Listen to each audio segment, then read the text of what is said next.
Renardeau et le souvenir volé. Un texte d'Isabelle Wlodarczyk, des illustrations de Tan Portal aux éditions du Caïman.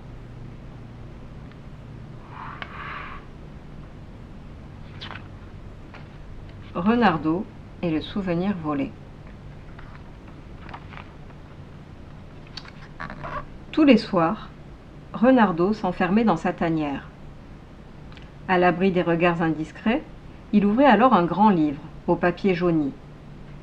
Puis il attrapait sa plume d'oie, qu'il conservait depuis des années, en souvenir d'une volaille dodue qu'il avait bien connue.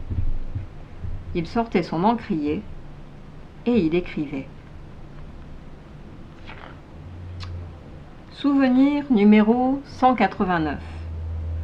Souvenir du matin, journée fraîche, petite brume, pattes engourdies, promenade dans les champs, visite autour du poulailler, odeur de poulet rôti. J'aime la vie. Souvenir numéro 190. Rencontre avec le loup au poil gris. Il se fait du souci. Le petit chaperon rouge est encore parti. Les loups ne comprennent rien à la vie. La petite n'a pas porté de galette à sa mémé. C'est une futée. Elle s'est enfuie.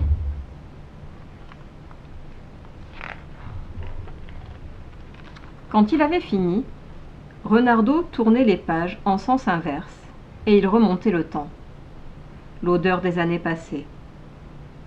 Les pages de sa petite enfance, au goût d'herbe de Provence, les saveurs de poulet des vacances d'été. Tous les jours, il aimait s'assurer que ses souvenirs étaient inscrits dans son livre pour l'éternité. Souvenir numéro 23. Premières vacances loin d'ici, avec Papy Léonard. On n'a pas dormi de la nuit. Il m'a montré ses tours. Qu'est-ce qu'on a ri! Souvenir numéro 22. Rien. Une page blanche. Renardeau vérifia encore 1001 fois. La page était blanche, comme un trou noir. Un morceau de sa vie s'était envolé. Il tourna en rond dans sa tanière, chercha dans tous les recoins de son cerveau. La page resta blanche. Il ne se souvenait plus du numéro 22. Il lui fallait retrouver la page dérobée, tirer l'affaire au clair. Renardeau mena sa petite enquête. Il interrogea une vieille chouette qui avait une mémoire d'éléphant.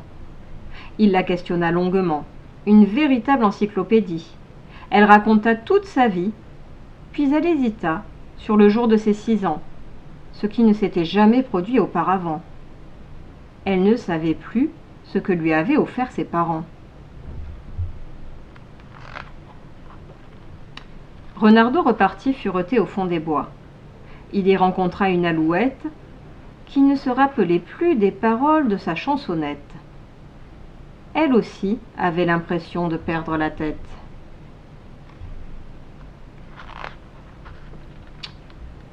Renardeau marcha encore longuement sur les pas de ses souvenirs manquants. Il rentra dans sa tanière et nota. Souvenir numéro 200. Longue promenade dans les bois. La chouette a perdu le souvenir de ses 6 ans. L'alouette a oublié sa chansonnette. Renardeau doit poursuivre son enquête.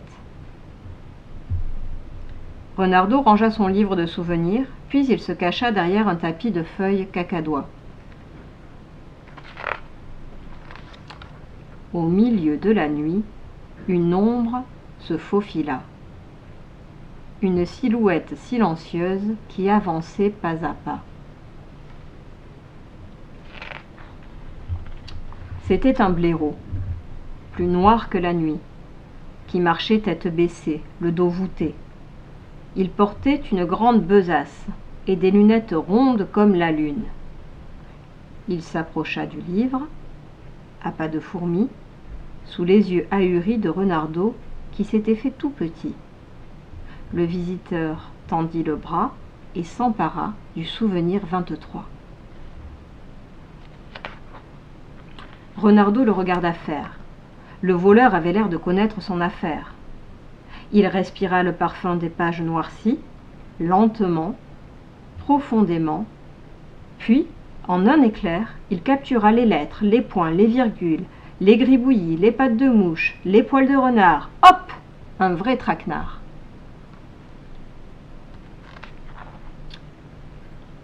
Quand le blaireau eut terminé, il repartit comme il était venu. Renardeau, qui avait du flair, le pista à pas de renard jusqu'à son repère. Le voleur de souvenirs habitait une drôle de chaumière, une bibliothèque, avec des milliers de livres sur les étagères. Il sortit les souvenirs de sa besace et les recopia dans un grand carnet carré. Renardeau sortit de sa cachette et s'exclama : « C'est toi qui as pris mes souvenirs, et ceux de l'alouette, et ceux de la chouette. » Le blaireau se retourna. Il reconnut Renardeau, mais ne s'affola pas. Il répondit posément, presque en souriant : « Ne t'inquiète pas, Renardeau. Je suis le grand archiviste des souvenirs, Monsieur L'été, pour te servir. Je classe les souvenirs dans des cahiers à spirale, des classeurs à soufflet, des grands carnets bariolés. Je récolte les souvenirs sucrés comme des bonbons acidulés, les souvenirs épicés, cannelle et safran, odeur de caravane, les souvenirs sombres avec leur parfum de brume, les fonds de tiroir des jours sans saveur, les souvenirs vedettes des jours de fête. Je viens les chercher chez les gens, et puis je les rapporte ici, pour les préserver du temps. Bienvenue aux archives des souvenirs, conclut Monsieur L'été. C'est là que sont stockés les plus beaux souvenirs de l'humanité.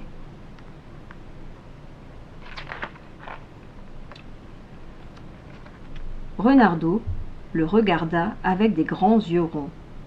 Ses sourcils s'agitaient comme un accordéon. « Et mon souvenir ? Il est déjà recopié. »« Recopié ? Dans mon grand carnet à souvenirs, dit Monsieur L'été. C'est dans celui-là que je parle de toi. »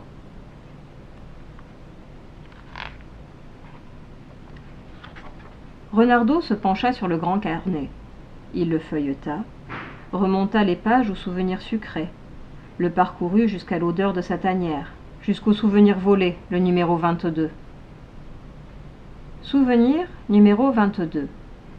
Le petit Renardeau a visité la bibliothèque du quartier ce matin. Son papa lui a lu son histoire préférée. Une histoire de loup un peu fou qu'un renard rusé mène par le bout du nez. Un petit malin comme Renardeau qui a hâte d'être demain pour y retourner. « Ton souhait s'est réalisé, sourit Monsieur L'été. Viens visiter ma bibliothèque. Elle est encore plus grande que celle du quartier. Je sens que tu vas l'adorer. » Renardeau l'a tant aimé qu'il est resté dans la bibliothèque avec Monsieur L'été et le souvenir 22. Désormais, il recopie des souvenirs toute la journée. Il est fou de bonheur. Grâce à lui, les souvenirs des autres ont une odeur de papier pour l'éternité.